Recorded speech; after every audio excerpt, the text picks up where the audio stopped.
Ladies and gentlemen, it is my distinct pleasure to welcome all of you to the Somerville Community Growing Center this Sunday afternoon, August 18th, 1910. So perhaps some of you notice my dear friend Harry Sleeper, who parked just down the street in his 1908 black Cadillac. Well, if you didn't, perhaps you will see him on your way out. Now, he is a very devoted friend who came to my home at Fenway Court at the proper hour of 10 o'clock this morning for a spot of tea. The plan was that he would bring another dear friend, Mr. Okakura Kukuzo, and I here to the Growing Center just outside of Union Square, Somerville. But just as we were having our last sip of tea, my telephone rang and Mr. Kukuzo was being summoned to his position where he is advising the Museum of Fine Art on their East Asian collection. It is a commission that I am most proud to say that I helped him procure. Well, if I may digress for a moment of how I first met Mr. Kukuzo, just about 3 years ago, there was a knock on my front door at Fenway Court, and there stood this most engaging Japanese man who came with a letter of introduction from Mr. Finloza back in Tokyo, and I felt that my life had come full circle. So I took it upon myself to introduce Mr. Kukuzo to the necessary people at the Museum of Fine Arts. And it was a warm spring afternoon as Mr. Kukuzo and I were walking arm in arm. We cut from Fenway Court through the fens, and just as we were rounding the corner by Symphony Hall onto Huntington Avenue, a very rude man accosted us, demanding to know what kind of niece Mr. Kukuzo was. He asked, "Are you a Chinese, a Japanese, or a Javanese?" I was aghast by such rudeness, but Mr. Kukuzo drew himself up to full height and replied in impeccable English, "I am a Japanese gentleman. What kind of key are you? A monkey, a donkey, or a Yankee?" And I said, "Touché, that is the kind of man for me." We became fast friends at that moment. I am most grateful to my beloved in-laws, Jack's parents, John Lowell Gardner Sr. and his wife Catherine, who welcomed me into the family when I arrived in Boston as the newly wedded wife of John Lowell Gardner Jr. 50 years ago. My first home in Boston, Jack and I stayed at Green Hill, the family estate in Brookline, while the home that my father was having built for us at 152 Beacon Street was being constructed. But it became very apparent in those first months when I was in town that I was not receiving as many invitations to the teas that the ladies were all gathering.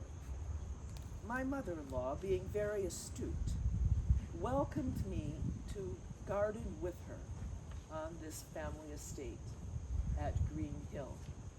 40 acres of the most exquisite terrain. And so this is what I did over the decades. She also procured a gardener who she was very proud to say she had plucked from Mount Hope Cemetery, and she enlisted Charles Montague Atkinson to be the head gardener at Green Hill.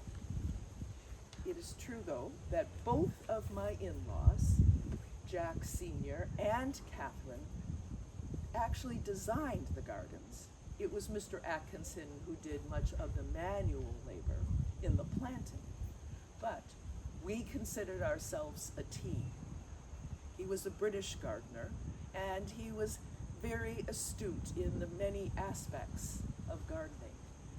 A whole selection of fruits, flowers, and vegetables were raised throughout these 40 acres at Green Hill.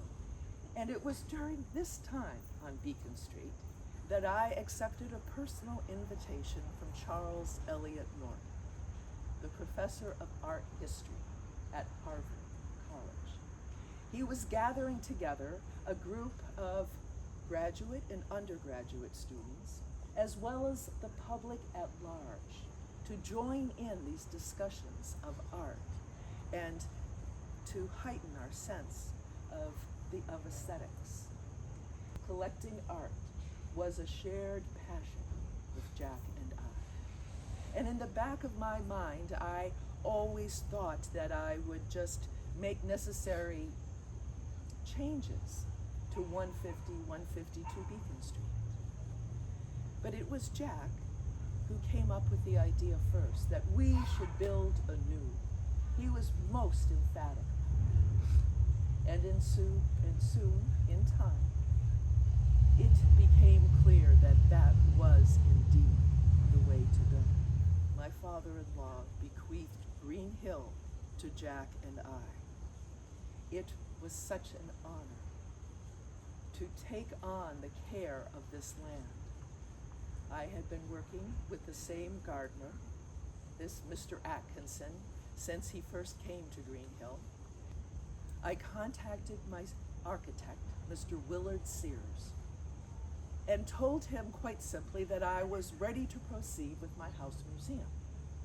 Now, Mr. Sears assumed that I would just be making the renovations to my Beacon Street home, but I informed him that I had been discussing with my near neighbor at Green Hill, Frederick Law Olmsted, whose property abuts Green Hill, that Mr. Olmsted assures me that with his development of the Emerald Necklace, with the series of interconnecting parkways throughout Boston, that this parcel of land that I just procured, which is part of the drained muddy river, will be part of an educational and cultural resurgence of institutions in our fair city.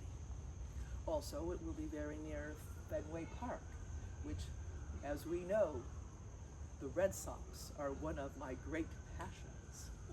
So I procured this parcel, much to Mr. Sears' chagrin, and I oversaw the entire construction of Fenway Court from the ground up. And there was one particular wreath that I had designed that bears the symbol of a phoenix with my motto, C'est mon plaisir.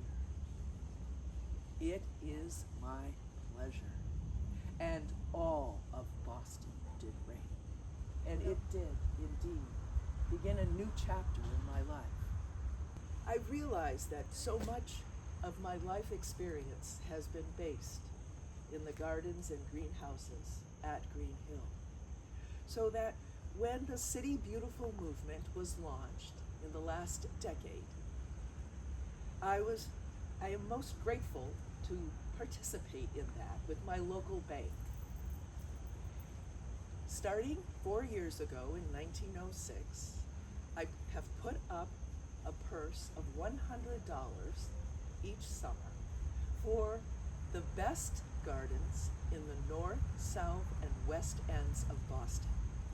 Because in the center of the urban areas, the population is so dense, and there's more pavement and less green. So that anyone who wishes to apply to be considered have their gardens, either their plot, or it could even be a flower box. Any container that they wish to cultivate, they can apply, and then a committee for each of the neighborhoods goes around and selects the 6 best gardens. Now that was last week, Mr. Cucuzzo did actually join me for those prizes.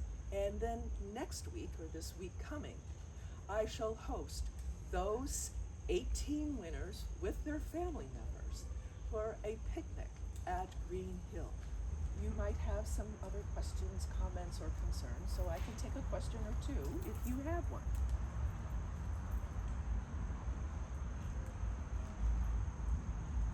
Yes. You mentioned that you meditate. Which Yes. room do you prefer to meditate in your palace? Oh, at Fenway Court. How?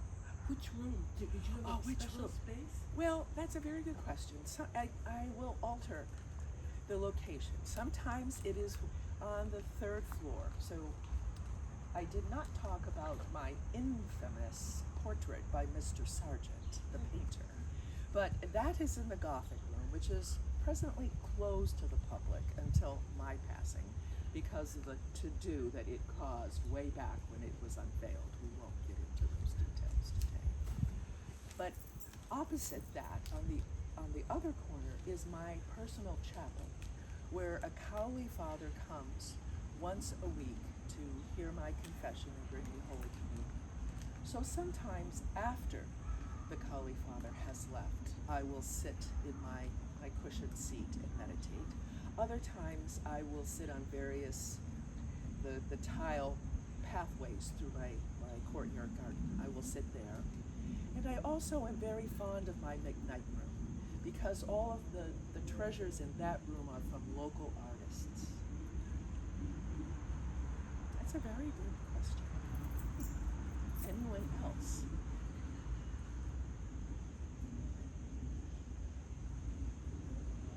Yes, madam. In your travels, Yes. did you have some favorite gardens? Did I have some? Any favorite gardens in your travels? Oh my heavens. That is a wonderful question. And my mind goes absolutely blank.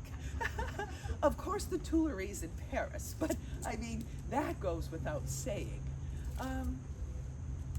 Some of the small gardens by the Buddhist monks throughout Vietnam and Cambodia were very exquisite. They tended to be sparse and more functional so that they were growing food. But I also saw the simplicity had its own sensibility to it. An excellent question. Now, another neighbor of mine, Mr. Charles Sprague Sargent, who is the director of the Arnold Arboretum, lives just across the road from me. And he has mentioned something about when the moon turns this red hue, that it reflects wildfires north of us that are coming down from Canada. And so it is true that I agree with Mr. Sargent, the botanist, that we must all be good stewards of this earth. And whatever size garden that you have, it is necessary to tend it well and to leave a minimal footprint. Plant as many flowers and trees as you can. Thank you very much. You've been a very wonderful audience.